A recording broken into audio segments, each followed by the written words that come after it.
completing 200 book summaries. Here we are on the book summaries 67. Without any delay, let us start our book summary. Let me share my screen. Today we are going to have mind map summary. So let us, without any delay, let me start my mind map. I hope so my screen is visible. Let me keep myself here. Wonderful. So here comes the unlimited memory book summary written by 4 Minute Books. Let me share the top targeted audience of this book, top 3 lessons, what is the synopsis, what meant by single tasking, what is the effects of multitasking, how to remember the numbers or remember the data crazily, how to transform the numbers into letters. So let us see one by one in detail. Let us see the first one thing, target audience. The people who want to study better, who want to improve public speaking skills or improve memory skills. If you are one of them, then this book is for you. Let me fold this. Let us see the top 3 lessons of this book. Multitasking is a myth. Be creative and alter numbers into the letters. These are the 3 lessons that you need to take from this book. Multitasking is a myth. Be creative and alter your numbers into the letters so that you can retain more and more information. Let us see the small synopsis of the book. Retain information and improve memory skills is the one key lesson that we will take from this book. How do you retain the information? Like if you are reading the book or if you are preparing for exams, sometimes we will forget the information. How to improve that retainment of the content, that we will see from this book. This book also explains about advanced learning strategies in easy to follow manner. So let us see the top 3 lessons in detail. I recommend you to take digital notes or physical notes, and by the end of this session, you can share the lessons in the comment below. Let us start with the single tasking. These are the 7 or 8 steps that you can learn from the single tasking. We have all been in a situation where we try to get things done faster by piling up tasks, but end up spending more time in process and becoming frustrated in the end. That's right. Perhaps you are trying to get something done at work while answering emails or texts while driving or to have some time. So this is all the examples of multitasking. Well, studies suggest that multitasking can slow down by 50% and increase the chance of you making a mistake in the process of by the same percentage. Therefore, a good starting point of your brain. So if you want to improve the retention rate or if you want to improve the memory skills, the good starting point is to become more productive and by stopping multitasking. If you are multitasking, try to stop the multitasking so that your brain will be performing very wonderful.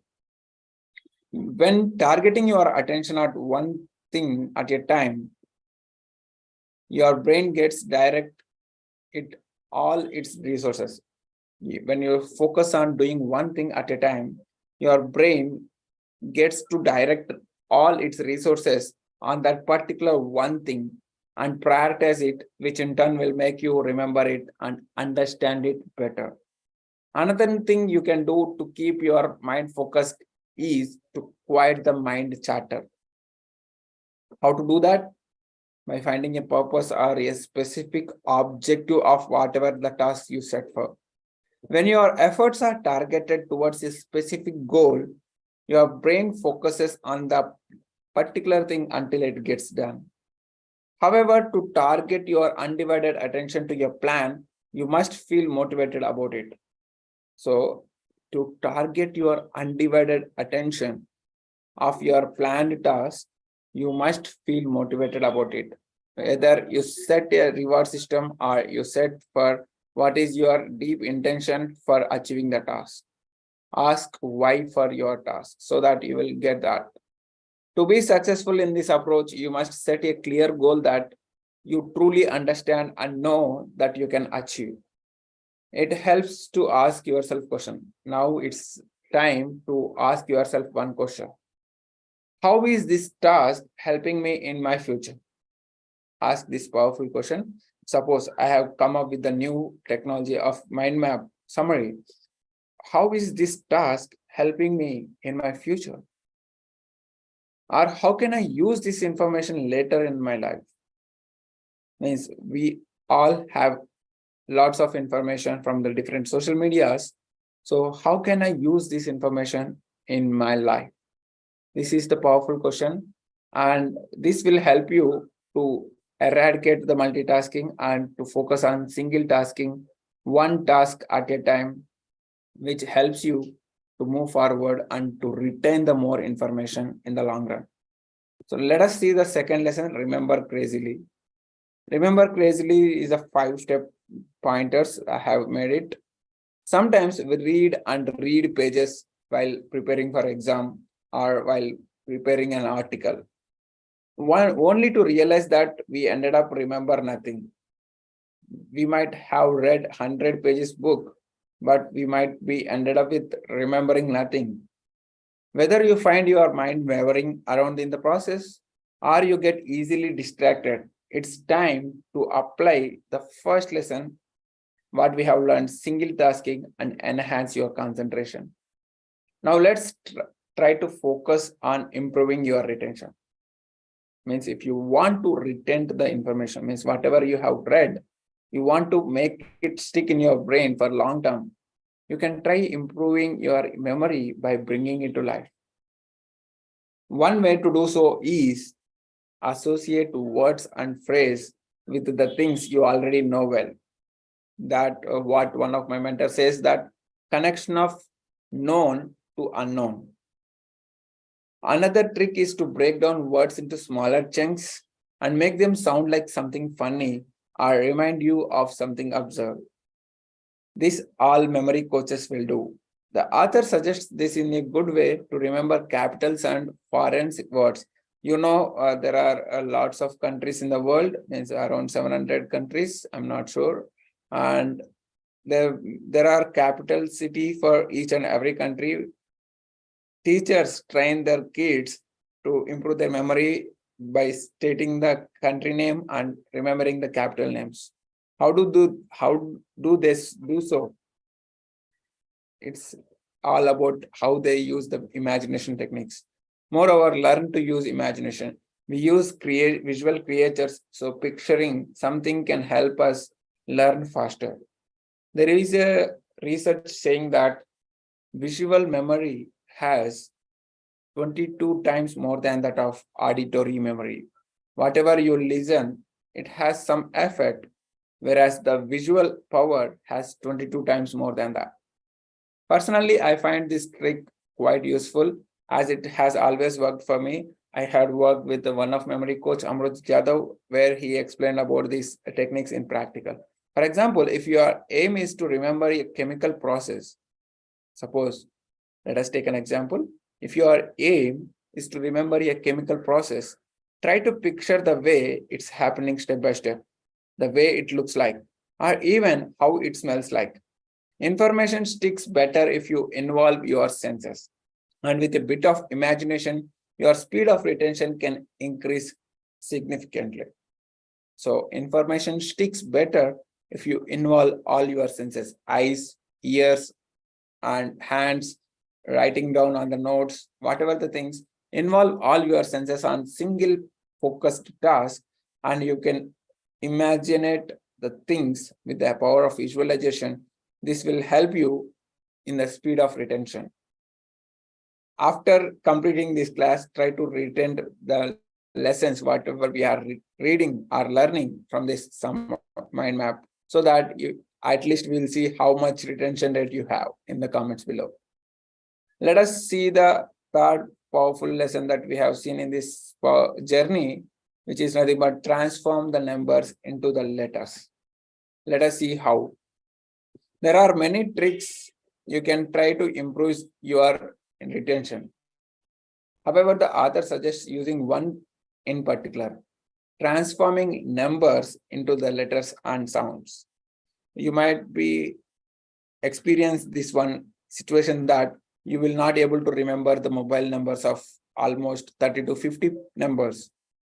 Of course, this practice is only useful if you try to remember historical dates or values like the birthday date, or your wedding anniversary, or it may be some memory associated with your historical date.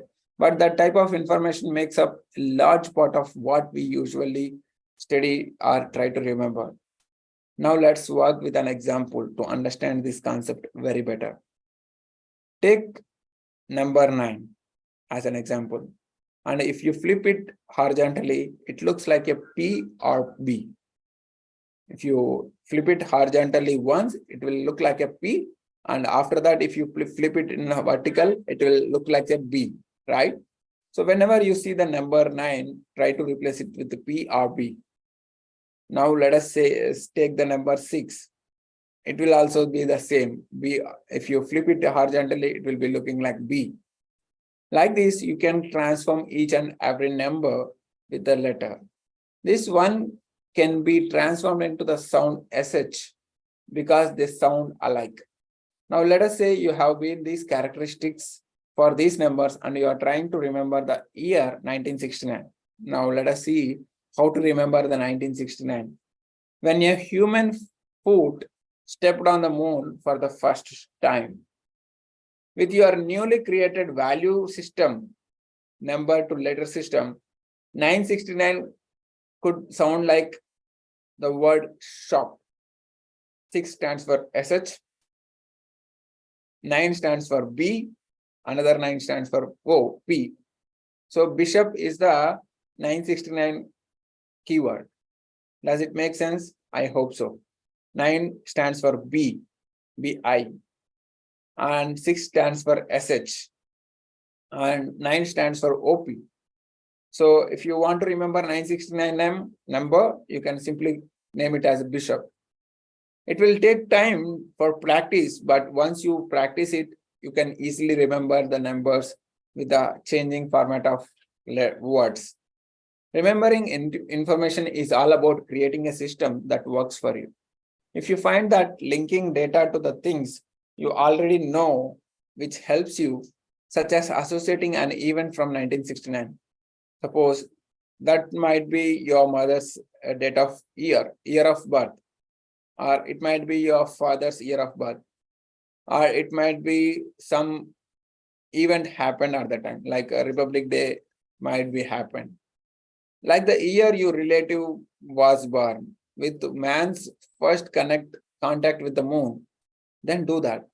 If you like to transform numbers into letters and form words, that works just fine. Either two ways, connect the words with numbers with the words, and the second way is connect the numbers with the memories. Another trick you can use is to link information to the places or fixed items, such as the wall or your watch, etc. As you create a sequence with those items and look at each other, you will remember those bits of information very frequently. This trick is particularly helpful during public speeches. Means while you go for the public speaking and when you enter on the stage, you will forget all the information what you have to say.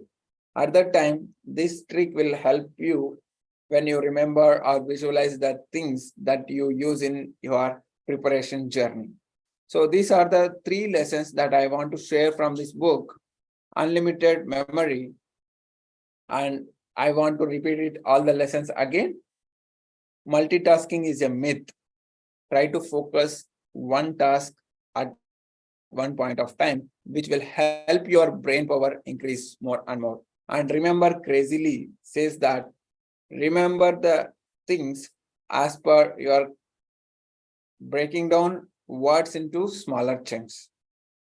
If you have lots of words, break down into smaller chunks and remember capitals and other things with the help of visualization. Remember Crazily help. How do you remember Crazily means? If you want to remember the things, take down short notes sometimes you can write down the abbreviations, or else you can simply go for the visualization technique. And the third thing that we have seen is transform numbers into letters. How to do that?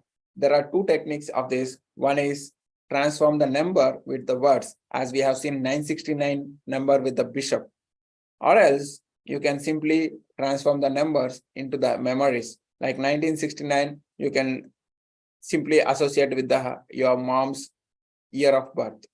Like that, you can associate the numbers into the letters or numbers into the memories, so that you can improve the memory power to unlimited. So always remember, there was a research happened that even Einstein used 1% of the brain. So let us try to use at least 1% of our brain to have that unlimited memory power in ourselves. Let us see the next book summary in tomorrow's session. Until then, stay connected, keep progressing.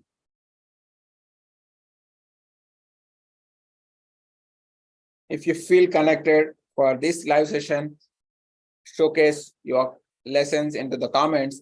I'll see you tomorrow. Until then, stay connected.